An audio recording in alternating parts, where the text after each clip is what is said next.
الحمد لله منشئ الخلق من عدم، ثم الصلاة على المختار في القدم وعلى آله وأصحابه أجمعين. أما بعد، فأعوذ بالله من الشيطان الرجيم. بسم الله الرحمن الرحيم. قد أفلح المؤمنون الذين هم في صلاتهم خاشعون والذين هم عن اللغو معرضون والذين هم للزكاة فاعلون والذين هم لفروجهم حافظون إلا على أزواجهم أو ما ملكت أيمانهم فإنهم غير ملومين، فمن ابتغى وراء ذلك فأولئك هم العادون، والذين هم لأماناتهم وعهدهم راعون والذين هم على صلواتهم يحافظون أولئك هم الوارثون الذين يرثون الفردوس هم فيها خالدون. صدق اللہ العظیم. محترم بزرگوں اور دوستوں، سورہ مومنون میں اللہ تبارک و تعالیٰ نے اپنے کامل ایمان والوں کی صفات کا تذکرہ کیا ہے، اور یہ صفات متفرق طور پر آپ حضرات کے سامنے بیان کی جا چکی ہیں. میں مختصر طور پر ان صفات کو دہراتا ہوں تاکہ یاد دہانی ہو جائے. پھر ان صفات کے اختیار کرنے والوں کو اللہ تبارک و تعالیٰ کی طرف سے کیا انعام ملے گا اور کیسی جنت ملے گی، اس کی کچھ صفات کا تذکرہ آپ حضرات کے سامنے کرتا ہوں. چنانچہ پہلی صفت ایمان والوں کے اللہ تبارک و تعالیٰ نے یہ بیان فرمائی ہے کہ ایمان والے وہ ہیں جو اپنی نمازوں میں خشوع و خضوع اختیار کرتے ہیں، یعنی مکمل دھیان اور توجہ کے ساتھ نماز پڑھتے ہیں. دوسری صفت اللہ تبارک و تعالیٰ نے ایمان والوں کی بیان فرمائی کہ وہ اپنی زبانوں کی حفاظت کرتے ہیں، لغو اور فضول باتوں میں اپنی زبان کا استعمال نہیں کرتے. اور تیسری صفت اللہ تبارک و تعالیٰ نے ان ایمان والوں کی بیان فرمائی کہ وہ زکوٰۃ ادا کرتے ہیں.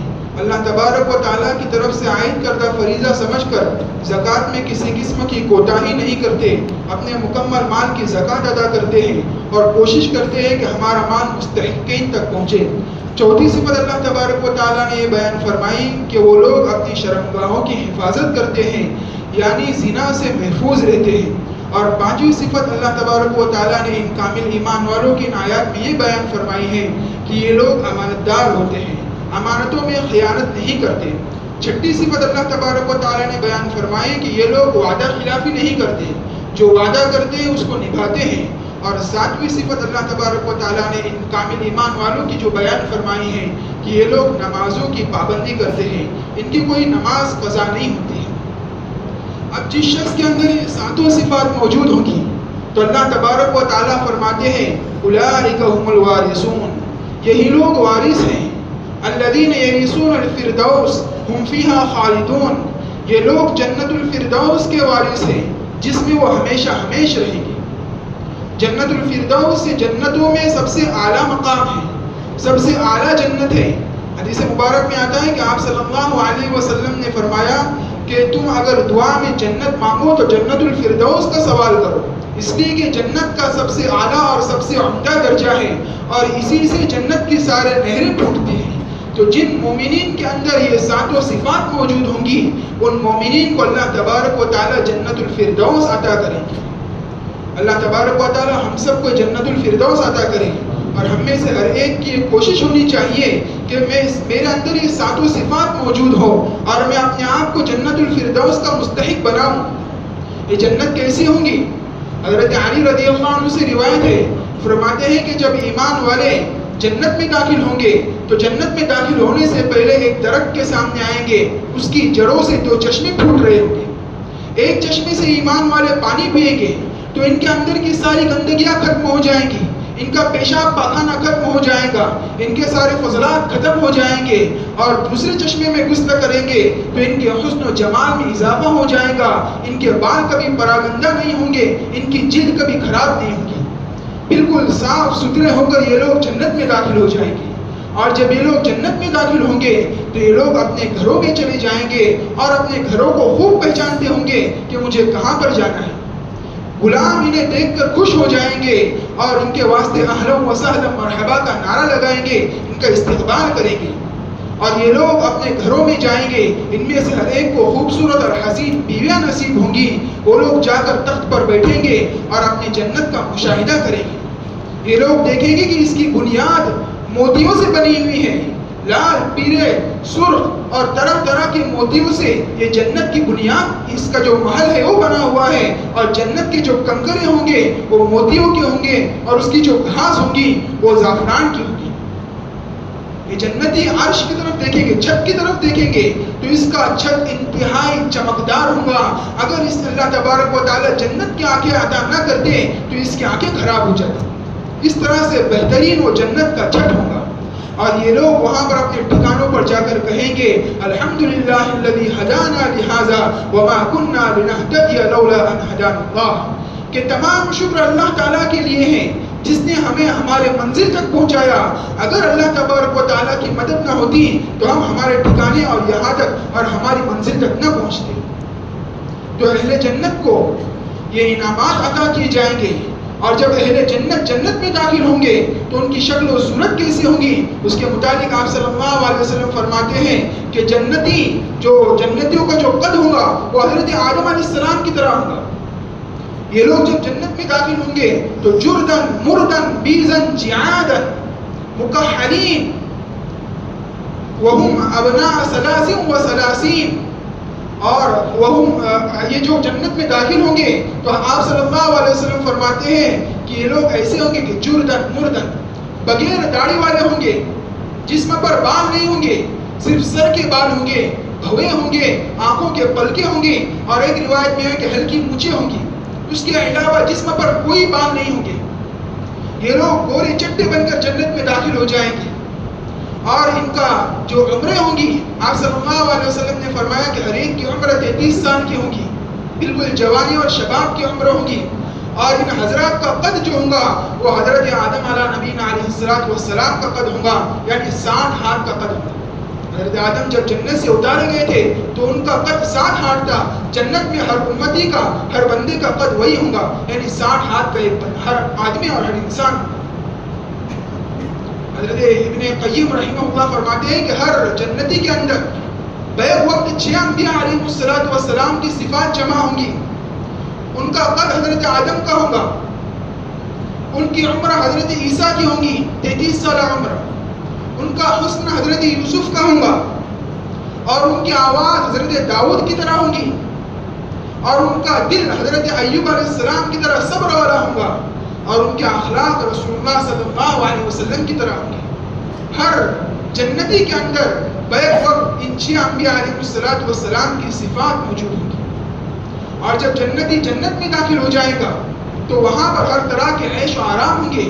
اللہ تعالیٰ فرماتے ہیں کہ فمن زحزح عن النار وادخل الجنة فقد فاز، کہ جو جہنم سے بچا لیا گیا، آگ سے بچا لیا گیا اور جنت میں داخل ہو گیا تو یہی صحیح معنوں میں کامیاب ہے، یہی صحیح معنوں میں کامیاب ہے۔ جب جنتی جنت میں داخل ہو جائیں گے تو سارے جنتی داخل ہونے کے بعد صرف ایک جنتی رہ جائے، ایک جہنم کے اندر ایک شخص رہ جائے گا، اور وہ گرتا پڑتا اٹھتا مار کھاتا آگ میں جھلستا ہوا اسے جہنم سے نکالا جائے گا۔ وہ آگ کی طرف پلٹ کر دیکھے گا اور کہے گا کہ اللہ کا شکر ہے اس نے مجھے تجھ سے بچایا۔ اور پھر یہ جنتی جب چلا جائے گا تو اللہ تبارک و تعالیٰ اسے جنت میں داخل فرمائیں گے، اور جنت میں داخل ہونے کے بعد سب سے پہلے اس کا جو استقبال کرے گا وہ اس آدمی سے کہے گا کیا تم فرشتے ہو؟ وہ کہے گا نہیں، میں تو تمہارا غلام اور تمہارا نوکر ہوں۔ اس کے بعد یہ آدمی اسے آگے لے کر چلا جائے گا تو دیکھے گا کہ بہترین محلات ہیں اور اس کے استقبال کے واسطے ہزاروں نوکر ہیں۔ وہ کہیں گے کہ آقا آپ نے بہت دیر کر دی، ہم تو کافی دیر سے تمہارا انتظار کر رہے ہیں۔ اس کے بعد اس کو اس کی حوروں کے پاس، اس کی بیویوں کے پاس لے جایا جائے گا۔ وہ دیکھے گا تو انہیں دیکھتا رہ جائے گا، پلک جھپکنا بھول جائے گا۔ ظاہر ہے وہ جہنم میں کالے کالے ڈراؤنے بھیانک فرشتے دیکھ کر آیا ہوگا، اور یہاں پر وہ حسین و جمیل خوبصورت عورتوں کو دیکھے گا تو اس کا یہی حال ہونا ہے۔ چنانچہ اپنے بہترین خوبصورت بیویوں کو دیکھے گا اور انہیں دیکھتا ہی رہ جائے گا۔ تو ہر جنتی کو یہ نعمتیں ملنے والی ہیں، ہر جنتی کو یہ انعام ملنے والا ہے، اور اب ہمیں چاہیے کہ ہم کوشش کریں کہ ہم میں سے ہر ایک جنت کو حاصل کرنے والا بنے اور جنت الفردوس کو حاصل کرنے والا بنے۔ جنت کے اندر نہریں بہ رہی ہوں گی، اس کے متعلق قرآن کریم کہتا ہے مثل الجنة التي وعد المتقون فيها انہار من ماء غیر آسن، جنت کی نہروں کا تذکرہ کرتے ہوئے اللہ تبارک و تعالیٰ فرماتے ہیں کہ وہ جنت کی مثال جو متقیوں کے لیے تیار کی گئی ہے، اس کے اندر نہریں بہ رہی ہوں گی۔ سب سے پہلے پانی کی نہر کا تذکرہ کیا گیا ہے کہ پانی کی نہر ہوں گی جس میں کسی قسم کا تغیر نہیں ہوگا۔ آج ہم دنیا کے اندر پانی کو دیکھتے ہیں، اگر وہ زیادہ دن تک ٹھہرا رہے تو بدبودار ہو جاتا ہے، لیکن جنت کے پانی کی خاصیت یہ ہوگی کہ اس کے اندر کسی قسم کی بدبو پیدا نہیں ہوگی۔ پھر اس کے بعد اللہ تبارک و تعالیٰ نے آگے دودھ کی نہر کا تذکرہ کیا ہے کہ دودھ کی نہر ہوگی۔ وَأَنْهَارٌ لَبَنٌ خَالِصًا مثل الجنة التي وعد المتقون فيها أنهار من ماء غير آسن وأنهار لبن لم يتغير طعمه، کہ اس کے اندر دودھ کی نہر ہوگی اور اس کا مزہ تبدیل نہیں ہوگا۔ آج ہم دنیا کے دودھ کو دیکھتے ہیں کہ اگر اس کی حفاظت نہ کی جائے خراب ہو جاتا ہے اور پینے کے لائق نہیں رہتا، لیکن جنت کے اندر جو دودھ کی نہر بہ رہی ہوگی اس کا مزہ کبھی تبدیل نہیں ہوگا اور یہ کبھی خراب ہونے والا نہیں ہے۔ اس کے بعد شراب کی نہر کا تذکر آتا ہے۔ اللہ تبارک و تعالیٰ شراب کی نہر کے متعلق فرماتے ہیں کہ اس کے اندر شراب کی نہر بہ رہی ہوگی، اور یہ شراب کیسی ہوگی؟ دنیا کی شراب کی طرح نہیں ہوگی۔ دنیا کے اندر آدمی شراب پیتا ہے، بھگ جاتا ہے، اس کی عقل خراب ہو جاتی ہے، پینے کے بعد مصیبت کھڑی کر دیتا ہے اور یہ بدمزہ ہوتی ہے۔ چاہے جتنی قیمتی شراب ہو، پیتے وقت یہ بدمزہ ہوتی ہے، لیکن جنت کے شراب کے متعلق اللہ تبارک و تعالیٰ فرماتے ہیں کہ فیہا، اللہ تبارک و تعالیٰ فرماتے ہیں کہ بیضاء لذۃ للشاربین، کہ جنت کی شراب بالکل سفید ہوں گی اور پینے والوں کے لیے سراپا لذت ہوں گی۔ لا فیہا غول ولا هم عنہا ینزفون، کہ اس کی وجہ سے نہ آدمی بہکے گا اور نہ سر چکرائے گا۔ یہاں پر دنیا کی شراب آدمی پیتا ہے تو بھگ جاتا ہے اور الٹی سیدھے کام کرنے لگ جاتا ہے، لیکن وہاں کی شراب اس طرح سے نہیں ہوں گی۔ وہاں پر آدمی شراب پیے گا، اسے لذت حاصل ہوگی، اور یہ پینے والوں کی 3 درجے اللہ تبارک و تعالیٰ نے بیان فرمائے ہیں۔ سب سے پہلے ایک نچلے طبقے والوں کا فرمایا، ان الابرار یشربون من کأس کان مزاجها کافورا، یہ لوگ اپنے ہاتھوں سے شراب پیئیں گے، نیک لوگ شراب پیئیں گے اور ان کی شراب میں کافور کی آمیزش ہوگی۔ یہ ہمارا دنیا والا کافور نہیں ہے، وہاں کے اللہ جو جتنی بھی جنت کے اندر جو چیزیں ہوں گی ان کے نام تو دنیا کی چیزوں کے مشابہ ہیں، لیکن ان کی صفات اللہ تبارک و تعالیٰ جانتے ہیں۔ اعلیٰ عین رات ولا اذن سمعت ولا خطر علی قلب بشر، کہ جنت میں ایسی چیزیں تیار کی گئی ہیں کہ جن کو کسی آنکھوں نے دیکھا نہیں ہے، کسی کان نے سنا نہیں ہے، اور کسی انسان کے دل پر اس کا وہم اور وسوسہ بھی نہیں گزر سکتا۔ ہم جو سنتے ہیں وہ نام کے اعتبار سے مشابہت ہے، لیکن حقیقت تو اللہ ہی جانتا ہے۔ چنانچہ سب سے نچلے طبقے والے جو ہوں گے ان کی شراب میں کافور کی آمیزش ہوگی، یہ لوگ اپنے ہاتھوں سے ڈال کر پی رہے ہیں، یہ سب سے نچلے والے ہیں۔ اس کے اوپر والا طبقہ کیا ہے؟ اللہ تبارک و تعالیٰ فرماتے ہیں کہ اوپر والا طبقہ وہ ہے کہ یہ لوگ پی رہے ہوں گے اور فرشتے انہیں پلا رہے ہوں گے۔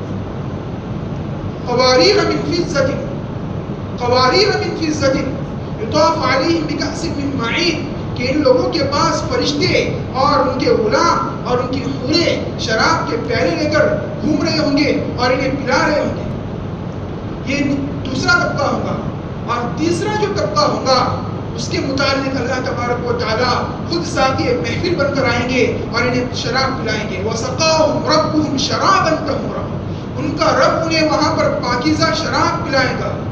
یہ وی آئی پی لوگ ہوں گے جو اللہ تبارک و تعالیٰ کے ہاتھوں سے پی رہے ہوں گے۔ جو جنت کے اندر شراب کے 3 قسمیں، 3 طرح کے طبقے ہوں گے۔ پھر اس کے بعد اللہ تبارک و تعالیٰ نے آگے شہد کی نہر کا تذکرہ کیا ہے کہ اس کے اندر شہد کی نہر ہوگی، وہاں پر صاف ستھرا اور نتھرا ہوا شہد ہوگا۔ آج دنیا میں ایک تو شہد ملنا، اصلی شہد ملنا ہی مشکل ہے، مل بھی جائے تو اس کے اندر کچھ نہ کچھ ملاوٹ ہوتی ہے، اس کو برقرار رکھنے کے واسطے، محفوظ رکھنے کے واسطے کچھ نہ کچھ ملایا جاتا ہے۔ اگر کوئی اپنے ہاتھوں سے نکالتا ہے بالکل پیور شراب کہہ کر، شہد کہہ کر، تو اس کے اندر دنیا کا کچرا اور میل کچیل ہوتا ہے، اس کو صاف کرنا مستقل ایک مسئلہ ہوتا ہے۔ لیکن جنت کے اندر جو شہد ہوگی وہ اللہ تبارک و تعالیٰ فرماتے ہیں بالکل صاف ستھری اور نتھری ہوئی شہد ہوگی، اس کے اندر کسی طرح کا میل کچیل نہیں ہوگا۔ تو ہر اہل جنت کو یہ نعمت حاصل ہونے والی ہے، ہر اہل جنت کو نعمت حاصل ہونے والی ہے۔ اب ہمیں چاہیے کہ ہم اس طرح سے اپنے اندر یہ صفات پیدا کریں کہ ہمیں نعمت حاصل ہو۔ جنت کے اندر چونکہ ہر طرح کی نعمتیں حاصل ہوں گی. آپ صلی اللہ علیہ وسلم اس کا ایک مرتبہ تذکرہ کر رہے تھے اور جنت کے متعلق بیان کر رہے تھے. ایک بدو نے کہا اللہ کے رسول کیا اس میں پھل ہوں گے؟ آپ صلی اللہ علیہ وسلم نے فرمایا بالکل اس میں پھل ہوں گے. اس نے کہا کہ وہاں پر انگور ہوں گے؟ چونکہ اس زمانے میں انگور بہت قیمتی اور نایاب سمجھے جاتے تھے, بہت کم ملتے تھے, اسی وجہ سے اس نے انگور کا سوال کیا کہ کیا وہاں پر انگور بھی ہوں گے؟ آپ صلی اللہ علیہ وسلم نے فرمایا کہ ہاں وہاں پر انگور ہوں گے. اس نے کہا کہ اس کا ایک خوشہ کتنا ہوگا؟ آپ نے فرمایا کہ ایک تیز اور چالاک کوا اگر 1 مہینے تک اڑتا رہے تو ایک خوشے کو پار کرے گا. اس نے کہا کہ اس کا ایک دانہ کتنا ہوگا؟ آپ صلی اللہ علیہ وسلم نے فرمایا جس کا مفہوم ہے کہ اس کا ایک دانہ ایک بڑے ڈول اور بڑے مٹکے کے برابر ہوگا. اس نے کہا کہ تب تو ایک دانے میں میرا گھر والوں کا پیٹ بھر جائے گا. آپ نے کہا تیرے گھر والوں کا اور تیرے پورے قبیلے کا پیٹ بھر جائے گا, ایک دانہ اتنا بڑا ہوگا. اور جب جنتی کھائیں گے پیئیں گے تو وہاں پر انہیں قضائے حاجت کا کوئی تقاضا نہیں ہوگا, انہیں پیشاب پاخانہ کوئی نہیں آئے گا. جب کھائیں گے اور پیٹ بھر جائے گا تو ہضم ہونے کے واسطے اہل جنت ایک ڈکار دیں گے جو مشک سے زیادہ خوشبودار ہوگی. ان کے جسم سے پسینہ نکلے گا جو مشک سے زیادہ عمدہ ہوگا اور اس کی وجہ سے ان کا کھانا پینا ہضم ہو جائے گا. یہ جنتیوں کی صفات ہے. ایک مرتبہ آپ صلی اللہ علیہ وسلم نے فرمایا کہ جب جنتی جنت میں چلے جائیں گے اور ہر طرح کی انہیں نعمتیں میسر ہو جائیں گی تو اللہ تبارک و تعالیٰ کی طرف سے اعلان ہو جائے گا کہ سارے جنتی اپنے ٹھکانوں سے نکل کر میرے دربار میں جمع ہو جائیں. سارے جنتی نکل جائیں گے اور اللہ تبارک و تعالیٰ کے دربار میں جمع ہو جائیں گے, اور وہاں پر اللہ تبارک و تعالیٰ کے دربار میں جمع ہونے کے بعد اللہ تعالیٰ انہیں جنت کا نغمہ سنائیں گے. گانے والی حوریں ہوں گی اور ایک ہوا چلے گی, یہ ہوا جنت کے درخت سے ٹکرائیں گی اور ایک بہترین میوزک اور ساز پیدا ہو جائے گا. اہل جنت نے کبھی ایسا ساز نہیں سنا ہوگا. پھر اس کے بعد اللہ تبارک و تعالیٰ کہے گی کہ اس سے اچھا سناتا ہوں, اور اس سے اچھا سنانے کے واسطے اللہ تبارک و تعالیٰ حضرت اسرافیل کو حکم دیں گے کہ انہیں سناؤ. روایت میں آتا ہے کہ حضرت اسرافیل کی آواز مخلوقات میں سب سے بہترین آواز ہے. حضرت اسرافیل اہل جنت کو نغمہ سنائیں گے. پھر اس کے بعد اللہ تبارک و تعالیٰ کہیں گے کہ تمہیں اس سے اور اچھا اور بہترین سناتا ہوں. اللہ تبارک و تعالیٰ حضرت داؤد کو کہیں گے کہ انہیں نغمہ سناؤ. وَعِنْدَهُمْ عِنْدَنَا لَزُلْفَى وَإِنَّ لَهُ عِنْدَنَا لَزُلْفَى وَحُسْنَ مَآبٍ. اس کی تفسیر میں مالک بن دینار فرماتے ہیں کہ داؤد علیہ السلام کو اس کو حکم دیا جائے گا کہ جنتیوں کو نغمہ سناؤ. حضرت داؤد کی آواز بہت بہترین تھی. اللہ تبارک و تعالیٰ نے انہیں معجزے کے طور پر جو آواز دی تھی, جب وہ زبور کی تلاوت کرتے تھے تو ساتھ میں پہاڑ بھی تلاوت کرتے تھے اور پرندے ہوا میں ٹھہر کر ان کے ساتھ ذکر کیا کرتے تھے. بہترین آواز اللہ تبارک و تعالیٰ نے انہیں عطا فرمائی تھی. وہی آواز اس سے دگنا خوبصورت ہو کر کئی گنا بہترین اور حسین بن کر جنت میں جنتیوں کو اپنی آواز سنائیں گے. اللہ تبارک و تعالیٰ کی حمد و ثنا بیان کریں گے. پھر اس کے بعد جو آخری مرحلہ ہوگا جس کے سامنے سارے نغمے پھیکے پڑ جائیں گے, ساری آوازیں مدھم پڑ جائیں گی, اللہ تبارک و تعالیٰ کی آواز ہوگی. اللہ تبارک و تعالیٰ جنتیوں سے ہم کلام ہوں گے اور انہیں سلام کریں گے. یہ اتنی خوبصورت آواز ہوگی کہ جنتی سب کچھ بھول جائیں گے. اللہ تبارک و تعالیٰ کی آواز سن کر سب کچھ بھول جائیں گے. پھر اللہ تبارک و تعالیٰ پوچھیں گے کہ کیا کوئی نعمت باقی ہے کہ جس کا تم سے وعدہ کیا گیا تھا اور تمہیں حاصل نہ ہوئی ہو؟ سارے جنتی کہیں گے کہ اللہ سب کچھ ہمیں حاصل ہو گیا, کوئی نعمت باقی نہیں ہے. اس وقت علماء کرام سے رجوع کریں گے جنت حضرات. علماء کرام انہیں کہیں گے کہ ایک نعمت باقی ہے, وہ اللہ تبارک و تعالیٰ کا دیدار ہے. اللہ تعالیٰ سے اس کا دیدار مانگا جائے. چنانچہ جنتی کہیں گے کہ اللہ ہمیں آپ کا دیدار سے, ہمیں آپ کے دیدار سے مشرف ہونا ہے. چنانچہ اللہ تبارک و تعالیٰ اس کو اپنا دیدار کرائیں گے. از لذت دیدارش خسروچ توا گفتن سردادن و چاندادن حادیدار حسین. کہ بہترین اللہ تبارک و تعالیٰ کا دیدار ہوگا اور اللہ تبارک و تعالیٰ کے دیدار سے ہر جنتی مشرف ہوگا. آپ صلی اللہ علیہ وسلم نے فرمایا کہ ہر جنتی جنت میں اللہ تبارک و تعالیٰ کو کھلم کھلا دیکھے گا. ایک روایت میں کہ آپ صلی اللہ علیہ وسلم بیٹھے ہوئے تھے اور 14ویں کی رات تھی, چاند بالکل آب و تاب کے ساتھ شباب پر چمک رہا تھا. آپ صلی اللہ علیہ وسلم نے فرمایا کہ جنت کے اندر ہر جنتی اللہ تبارک و تعالیٰ کو اسی طرح سے دیکھے گا جیسے آج ہم لوگ اس 14ویں کو چاند کو دیکھ رہے ہیں. یعنی وہاں پر دیکھنے میں کوئی رکاوٹ نہیں ہو رہی ہے چاند کو دیکھنے میں. اسی طرح سے جنت کے اندر ہر جنتی اللہ تبارک و تعالیٰ کو اسی طرح سے دیکھے گا اور اس کے دیکھنے میں کوئی رکاوٹ پیدا نہیں ہوگی. جب یہ لوگ اللہ تبارک و تعالیٰ کا دیدار کریں گے اس کے بعد آتا ہے کہ ایک بادل آ جائے گا، بالکل گھنا بادل ہوگا اور ایسا محسوس ہوگا کہ بارش ہونے والی ہے. اس بادل سے جنتیوں پر مشک اور عنبر چھڑکا جائے گا. سارے جنتیوں پر مشک کی بارش ہوگی اور بہترین خوشبو ہوگی کہ ایسی خوشبو آج تک کبھی سونگھی نہ گئی ہوگی. جب یہ لوگ گھر لوٹیں گے تو ان کی بیویاں اور حوریں کہیں گی کہ آپ کے حسن میں اضافہ ہو گیا ہے. یہ لوگ کہیں گے کہ تمہارے بھی حسن میں اضافہ ہو گیا ہے. یعنی اللہ تعالیٰ کے دیدار سے مرد اور عورت دونوں کے حسن میں اضافہ ہو جائے. اور آتا ہے روایتوں میں کہ جمعہ کے دن بازار حسن لگا کرے گا. جس طرح سے جمعہ کے دن لوگ جمعہ کی نماز پڑھنے کے واسطے جمع ہوتے ہیں اور ایک دوسرے کی ملاقات ہوتی ہے، اسی طرح سے جنت کے اندر جمعہ کے دن ایک بازار لگا کرے گا جسے بازار حسن کہا جاتا ہے. اس کے اندر چیزیں ہوں گی، اس کے اندر چیزیں ہوں گی،